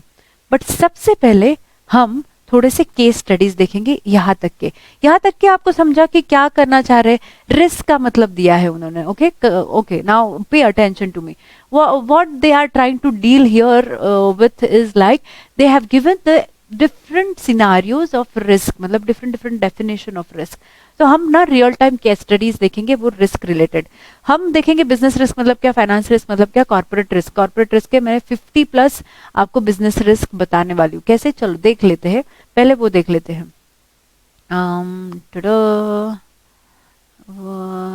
50+ मॉड्यूल में दिया होगा शायद, यस, टॉप 50। अब top 50 business risk and actions, ये है आपका प्रॉब्लम स्टेटमेंट। क्या प्रॉब्लम स्टेटमेंट है, बिजनेस रिस्क डिस्क्रिप्शन, ये आपका प्रॉब्लम स्टेटमेंट है और ये आपका सोल्यूशन स्टेटमेंट है। हमें ना एग्जाम में ऐसे ही आने वाला है कि आपको एक प्रॉब्लम दिया जाएगा और आपको उसका सोल्यूशन देना है। अभी हमने देखा कि कॉर्पोरेट रिस्क क्या है, कॉर्पोरेट रिस्क मतलब डिफरेंट आपके जो भी डिपार्टमेंट्स है वो डिपार्टमेंट्स में क्या क्या प्रॉब्लम्स आ सकते हैं उसको बोलते हैं हम कॉर्पोरेट रिस्क। उसका आगे का एक step is your solution statement. Okay, तो प्रॉब्लम किस चीज में आया, असेट रिस्क, मतलब asset risk to buildings assets, for example fire and flood. ये फंक्शन कौन सा हो सकता है, आपका फाइनेंस हो सकता है या फिर आपका ये फंक्शन को क्या बोलते हैं हम, एडमिन या फिर सॉरी बहुत ही, हाँ अब दिख रहा है या, तो एफ ए फंक्शंस आपका हो सकता है। तो अगर आपके असेट्स के लिए कुछ थ्रेट है, अगर कोई प्रॉब्लम है, तो वो one of the types of corporate risk है। What are the actions that could be taken to manage that risk, तो आप ये वाला इंपॉर्टेंट चीज है आपके आंसर्स के लिए। क्या बोल रहे हैं कि आप एज अ रिस्क मैनेजर आप एडवाइस करोगे कि यार आपके असेट्स को इंश्योरेंस कर दो, या फिर आपके फायर एंड बिल्डिंग के कंप्लायंसेस है, ये आप बोल सकते हो कि मॉक ड्रिल ले लिया करो, है ना। That's a part of your strategy, right, कि हमें 1 महीने के बाद एक फायर ड्रिल ले लो, एक मॉक ड्रिल ले लो। अर्ली वार्निंग सिस्टम मतलब स्मोक अलार्म, स्प्रिंकलर्स लगा दो। तो ये हुआ आपका सोल्यूशन स्टेटमेंट और ये हुआ आपका problem statement. Problem statement of which department, functions और department can be your FA. ठीक है, चलिए आगे बढ़ते। तो ऐसे मैंने आपको ये 50 ये दे के रखे हैं। अब बैड डेट्स अगर हो गया तो बैड डेट्स कहाँ पे आ सकता है, बैड डेट्स आ सकता है आपके सेल्स एंड मार्केटिंग में, राइट, या फिर आपके एफए में, या फिर आपके लिक्विडिटीज में, तो ये या फिर आपके ट्रेजरी केस में। तो ये कौन से डिपार्टमेंट का प्रॉब्लम हो गया, प्रिडोमिनेंटली आपके ट्रेजरी या फिर आपके सेल्स में ये प्रॉब्लम हो गया, राइट। प्रॉब्लम ये हुआ कि बैड डेट हो गया, तो क्या उसका सोल्यूशन है कि आप क्रेडिट चेक्स रखिए, मतलब एक आप एजिंग सिस्टम लगाइए। एजिंग सिस्टम मतलब क्या, 30 डेज से पुराना है, 90 डेज से पुराना है, या मोर देन 120 डेज से पुराना है वो पर्टिकुलर बैड डेट, तो क्यों अभी तक उसको राइट ऑफ नहीं किया गया, या फिर क्यों उसका अगर अक्रूअल लेके बैठे हैं आप, तो अक्रूअल आप उसके रिलीज क्यों नहीं कर रहे, राइट। तो ये सारा एजिंग सिस्टम आप बैठा सकते हो, हम इसको बोलते हैं आपके credit check. Set credit limits, आपको पता है कि एक पर्टिकुलर वेंडर हमेशा या फिर जो आपका क्लाइंट है वो हमेशा डिफॉल्ट करता है या फिर लेट पेमेंट करता है, then what you have to do in those cases that you have to set a certain limit to them कि ठीक है मैं आपको 1 लाख रुपए तक का ही सप्लाई करूंगा, उससे आगे नहीं करूंगा। Set a payment terms for suppliers, payment terms for suppliers मतलब क्या, आप बोलोगे कि हाँ ठीक है आपको 80% अभी एडवांस में पे करना होगा and 20% you can pay to me in the tranches या something like that. Then use debt collection agency, हाँ मतलब वो कलेक्शन एजेंसी नहीं रहती क्या, वो हम यूज कर सकते हैं।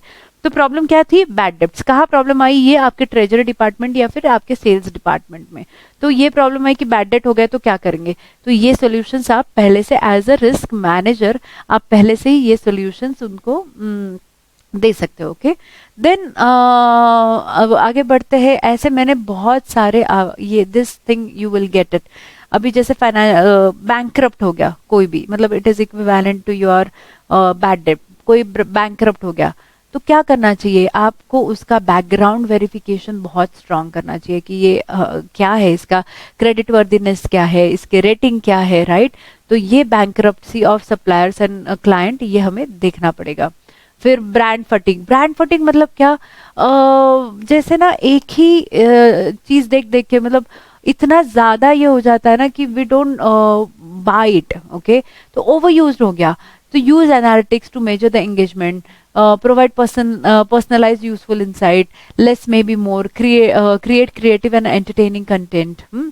उसके बाद कैश फ्लो में अगर प्रॉब्लम हो गया तो कैश फ्लो का प्रॉब्लम मतलब आपका अगेन ट्रेजरी डिपार्टमेंट का प्रॉब्लम है।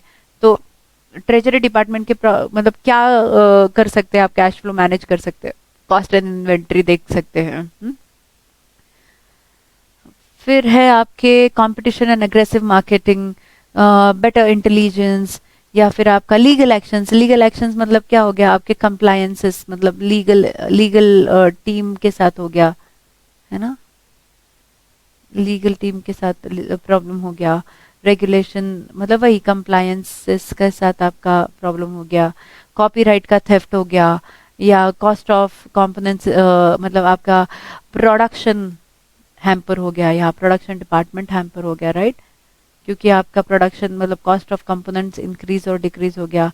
कस्टमर सेटिस्फेक्शन लो है तो आपका मार्केटिंग प्लस सेल्स प्रॉब्लम में आ रहा है। डेटा सिक्योरिटी मतलब आपका IT department difficult to sell product, ये operations plus marketing plus sales department का प्रॉब्लम है। तो आप क्या क्या करोगे, consider focusing on solutions rather than the product, review ले लीजिए, राइट कस्टमर को अप्रोच हो रहे क्या वो देखेंगे, repurpose the product, decommission the product, अगर नहीं चल रहा है तो उसको डीकमीशन कर लीजिए।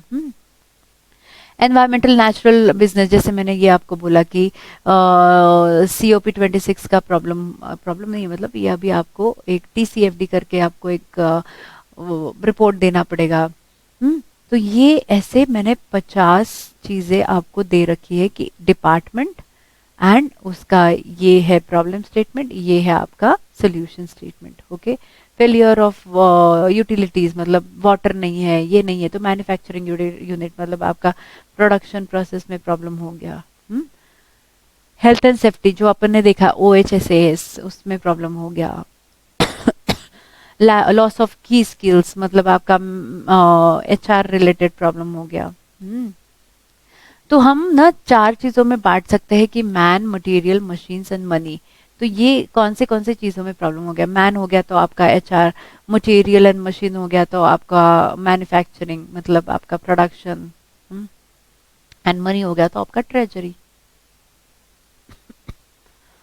फाइन। तो ये ऐसे 20 अलग अलग ऑपरेशंस उसके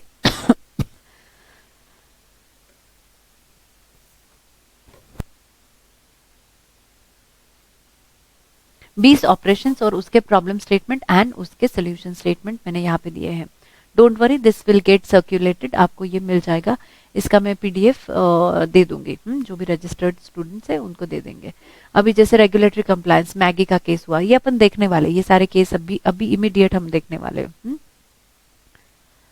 तो दैट्स दैट, ठीक है। सो टॉप 50 बिजनेस रिस्क, ये हमने क्या देखा, डिपार्टमेंट, उसका प्रॉब्लम स्टेटमेंट,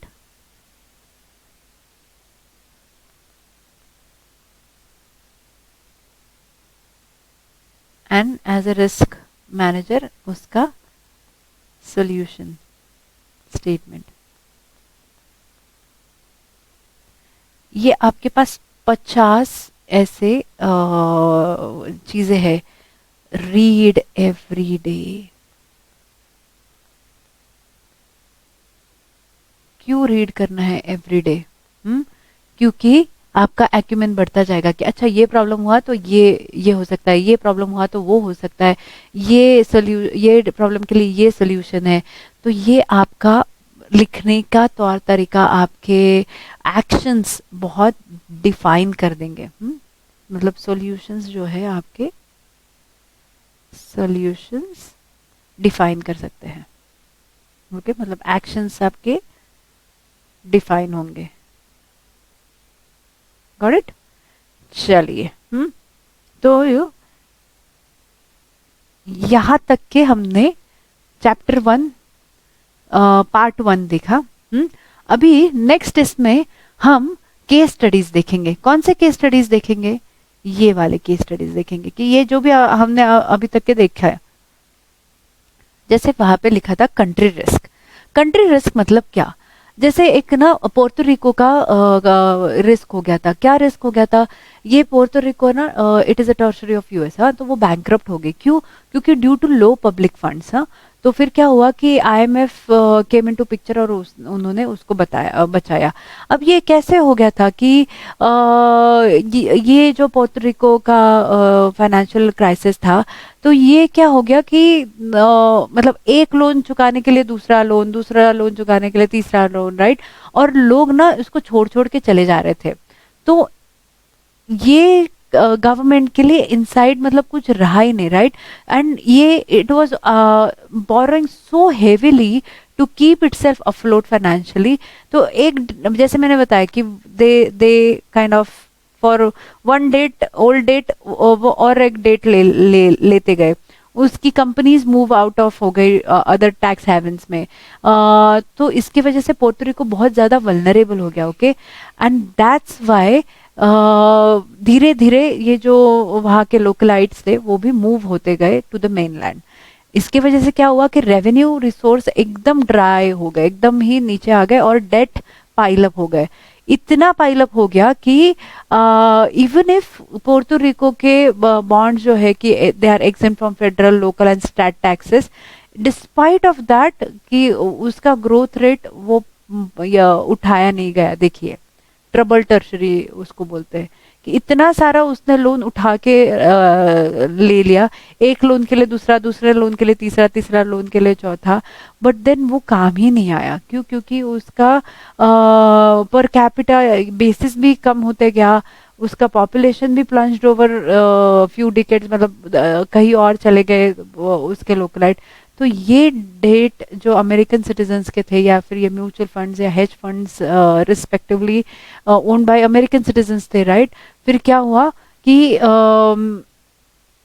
आईएमएफ को इंटरवीन करना पड़ा इन सब चीजों के इसमें, एंड देन उसने ये पोर्टो रिको को देखो वे आउट ऑफ क्राइसिस। तो the Krueger and this is क्या है, the Wolf report written by Ranjit Teja and Andrew Wolff.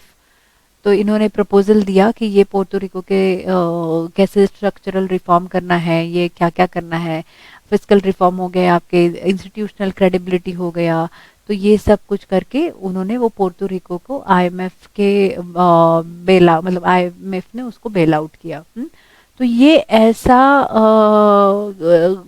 इतना सादा हो सकता है कि जैसे उन्होंने बोला कि this has not worked so well for Mexico and other developing nation. It also brings to the force for it, if Puerto Rico must leave the US altogether or strike out on its own. In any event, austerity measures and uncertainty looms before Puerto Rico.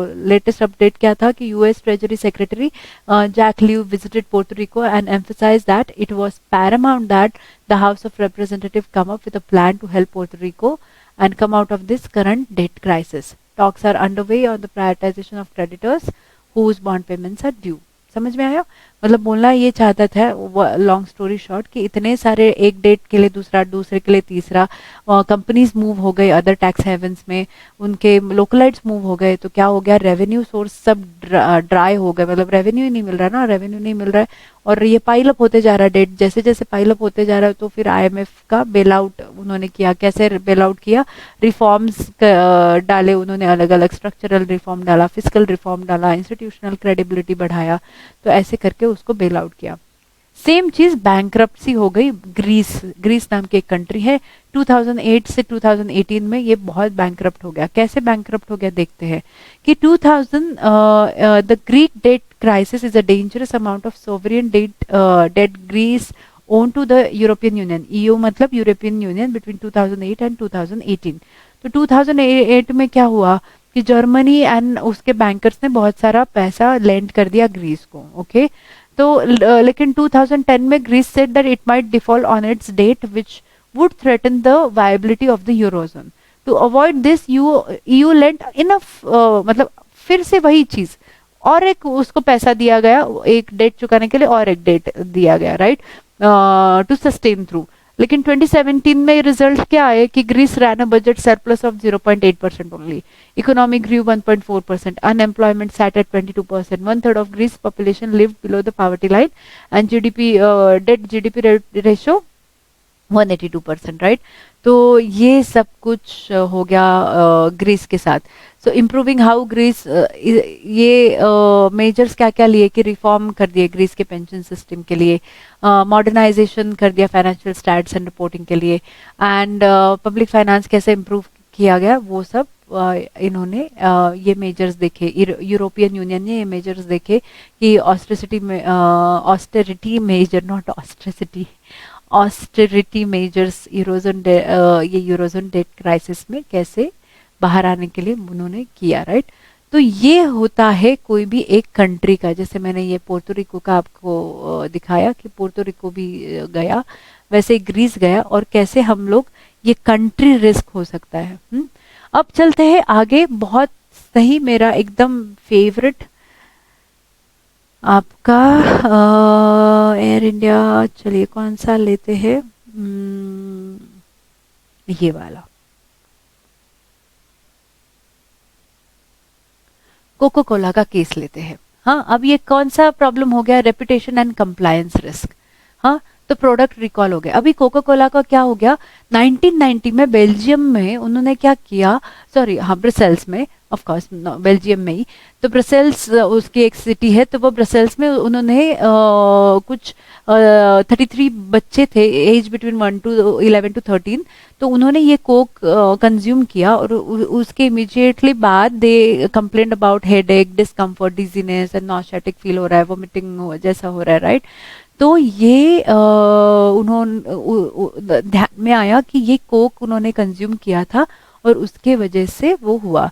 तो ये बहुत ज़्यादा बड़ा बवाल हो गया 1990 में. और फिर ये क्या, पहले ही 1990 में कोक उसके अनएथिकल बिहेवियर से, प्रोडक्ट सेफ्टी या फिर एंटी कॉम्पिटिटिवनेस से, रेशियल डिस्क्रिमिनेशन से, या फिर डिस्ट्रीब्यूटर कॉन्फ्लिक्ट से, intimidating union workers, pollution, depleting natural resources and health concern से पहले ही वो प्रॉब्लम में था.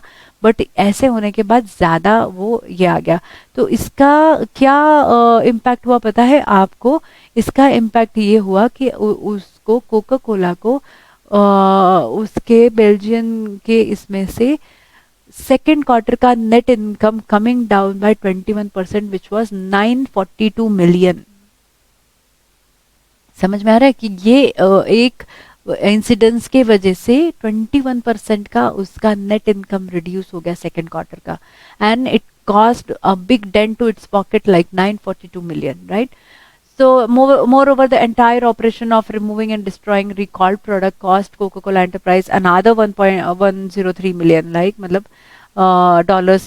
उसको the recall led to 5% decline in bottlers revenue and fail the cash operating profit by 6%. तो एक इंसिडेंस, ये 33 जो बच्चे थे वो बीमार हो गए, नॉस्टैटिक हो गए, ये सारा होने के वजह से कितना कंपाउंडिंग इफेक्ट हो गया. तो ये 942 मिलियन का उसको जुर्मान, I mean it's something that they have to pay. Similar case हो गया डैटसन गो कार का. कब हुआ? 2015 में हुआ. फॉल्टी फ्यूल सिस्टम है, तो उनको Kwid and Datsun Redi Go को वापस बुलाना पड़ा, रिकॉल करना पड़ा. अपनी मैगी, मम्मियाँ थक गई थी अपनी बोल बोल के कि मैगी मत खाओ, अच्छा नहीं है, बट हम है तो मैगी लवर्स है, राइट. और सितंबर 19 आ गया जब वहाँ पे लोकली न्यूज़पेपर, मतलब एकदम सारे न्यूज़पेपर में आ गया कि मैगी को बैन कर दिया गया है because excess lead and MSG उसमें मिला है, मोनोसोडियम ग्लूटामेट जिसको बोलते हैं एमएसजी, राइट. तो नेस्ले इंडिया की अपील थी 2015 के इसमें कि वो नहीं डालते हैं, but India's food regulator had banned Maggi in 2015 after tests showed that it contained excessive lead and for alleged mislabeling over flavor enhancer MSG. So the product returned to the stores after account lifted the restrictions, and Nestle has since then removed the claim no added MSG. मतलब है MSG है उसमें, right? तो ये वापस मंगाया गया. तो यही मैगी का केस हुआ. तो 5 biggest recalls of a car, कौन से कार्स, जैसे मैंने बताया Volkswagen, excess emission of nitrogen. तो स्कोडा की जो कार्स थी वो वापस बुलाई गई, राइट. मारुति सुजुकी का क्या हुआ, फॉल्टी फ्यूल फिल्टर था 2014 में, मारुति सुजुकी के इसने वापस हो गया. होंडा, फॉल्टी एयरबैग इन्फ्लेटर्स आ गए, वापस आ गया. 2016 में Ford, faulty steering and rare suspension हो गया, राइट. तो कितना यूनिट वापस आ गया देखो. Hatchback Figo, Ford Figo and sedan classic का 1,60,000 यूनिट्स रिकॉल करने पड़े. देखिए कितना है. एंड जीएम, जनरल मोटर्स, 2013 में क्या हो गया, फर्स्ट स्ट्रेटेजरी एमिशन टेस्ट में वो फेल हो गए, मतलब उन्होंने ये गलत हो गया. तो ये सारे मतलब 1,14,000 यूनिट्स ऑफ टवेरा वापस बुलाए गए, राइट. तो ये है, अगर आप कंप्लायंसेस में कोई प्रॉब्लम होती है आपको, तो ये सारी चीजें करनी पड़ती है. तो that was your compliance risk, reputation and compliance risk. Okay, अब चलते हैं अपन डेटा हैक, आईटी रिस्क के रिलेटेड.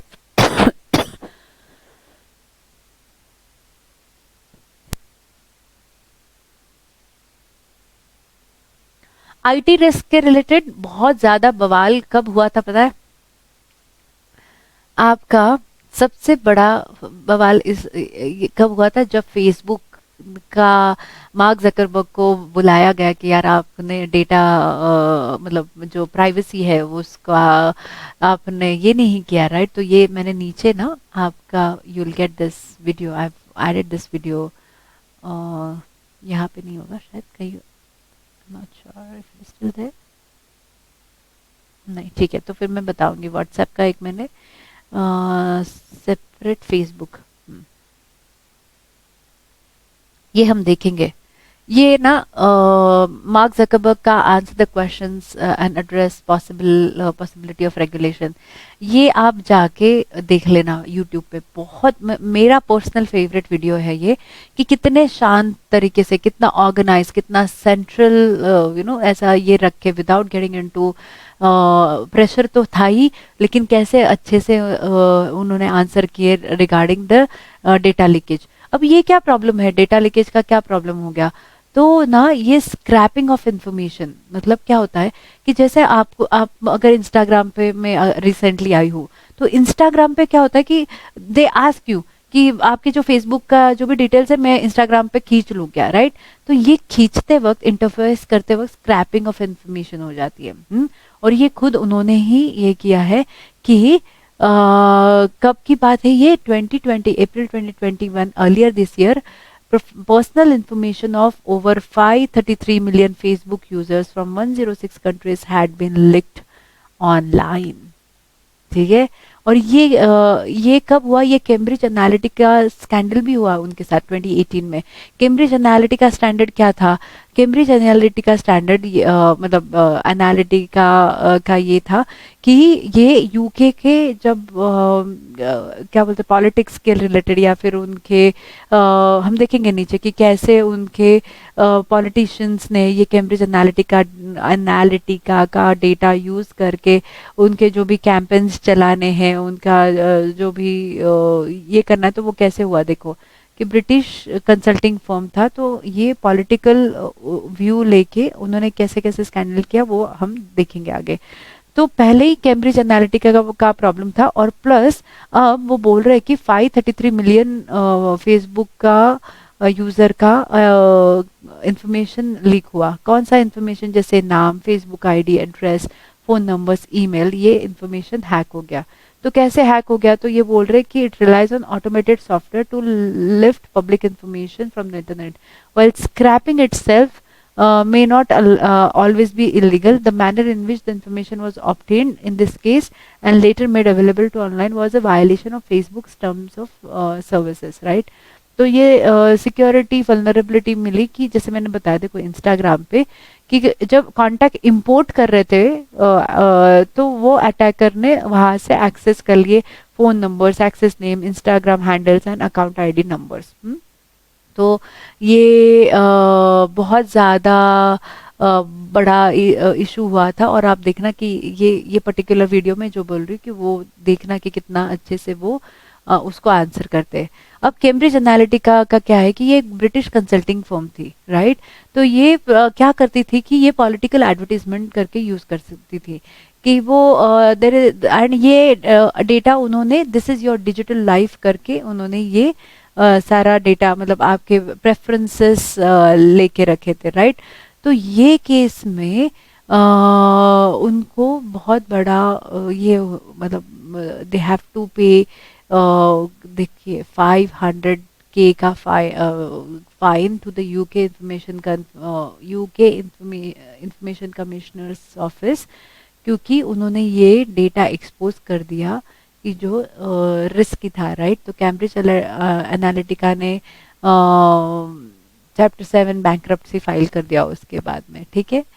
तो ये सब चीज़ें हो सकती है, मतलब ये है आपके आईटी रिलेटेड रिस्क। तो ये आईटी रिलेटेड रिस्क या फिर मेजर डेटा इशू होता है, स्क्रैपिंग ऑफ होता है, तो ये रियल टाइम सिनारियो हुए थे। फिर और एक लेंगे and then will call it a day for today. तो डेटा हैक, जैसे डेटा हैक में और क्या क्या हो गया था, जैसे Dubsmash, Under Armour, my fitness pale. My fitness पैल में क्या था ना, आपके ईटिंग हैबिट्स, आपका एक्सरसाइज का रेजिमे, या फिर आप क्या क्या करते हो, आपका ईमेल एड्रेस, सारा डिटेल देना पड़ता है, आपका बर्थ, योर एज, आपका बर्थ डेट। तो ये सारे हैक हो गए अंडर आर्मर मतलब My fitness Pal. Number of records hacked 143.6 million. कब अनाउंस हुआ? मार्च 2018 में हुआ, ठीक है। हैश पासवर्ड भी गया। इक्विफैक्स के 147 मिलियन ये हुए। डब स्मैश का भी जो अपन ने यूटिलाइज किया डब स्मैश, तो 161.5 मिलियन डब स्मैश का डेटा हैक हो गया। और डीप प्रो रूट एनालिटिका ये नहीं पता मुझे। जेंगा 218। उसके बाद मैरियट का 383 मिलियन, राइट। तो मैरियट होटल्स के इसमें name, address, contact information, passport number, over 300 million people who stayed at Starwood hotel property were accessed in a major data hack, right. तो ये उनको बहुत ही लंबा वो चक्कर हो गया, right. Then there is River City Media 1.3 billion. हाँ, that talking about 1.37 billion, okay, billion में बात चल रही है। Yahoo number 1, number of records hack 3 billion. Can you beat this? 3 billion लोगों के डेटा हैक हो चुके हैं। तो उसको कितना सारा पेनल्टी देना पड़ा, 117.5 मिलियन डॉलर्स का उसको लॉ सूट सेटल करना पड़ा। तो कितना ये फाइनेंशियल रिस्क तो हुआ ही हुआ आपका, प्लस आपका आईटी रिस्क भी हो गया, इजंट इट। तो ये सारे जो डिफरेंट केस स्टडीज है ये भी हम इन डिटेल डिस्कस करेंगे जैसे जैसे आगे बढ़ेंगे। ऐसे ये सारे आपको अवेलेबल हो जाएंगे जहाँ पे आप पढ़ सकते हो कि क्या हुआ, रियल टाइम सिनारियो क्या था, फेसबुक क्या बोलना चाह रहा था, कैम्ब्रिज एनालिटिका क्या बोलना चाह रहा था। ये न्यूज़ आप देख सकते हो, बहुत ही बढ़िया, मेरे को बहुत अच्छा लगता है ये interview, particularly I am saying it again, please go and watch. तो ऐसे डिफरेंट चैप्टर 1 के इतने सारे मतलब more than 50 case studies have been covered right here। और आप सोचिए 9 चैप्टर्स के कितने सारे केस स्टडीज हम कवर करेंगे। इतना कर लेंगे तो it will give you instant confidence. अगर इतने केस स्टडीज हमने पढ़ लिए ना तो अपना एक्यूमेन ऑटोमेटिकली डेवलप हो जाता है। So we will be able to write properly there, right. So that's that. तो हमने क्या क्या कवर किया मॉड्यूल 1 में, चैप्टर 1 में हमने क्या चैप्टर 1 में पार्ट 1 में हमने till what we have covered हमने देखा रिस्क के डिफरेंट डेफिनेशंस। रिस्क मतलब क्या, फटाफट एक बार कवर कर लेते हैं। मीनिंग ऑफ रिस्क मतलब क्या, इवेंट एंड इम्पैक्ट, नेगेटिव भी एंड पॉजिटिव भी। पॉजिटिव जैसे मैंने COP 26 का एग्जांपल बोला।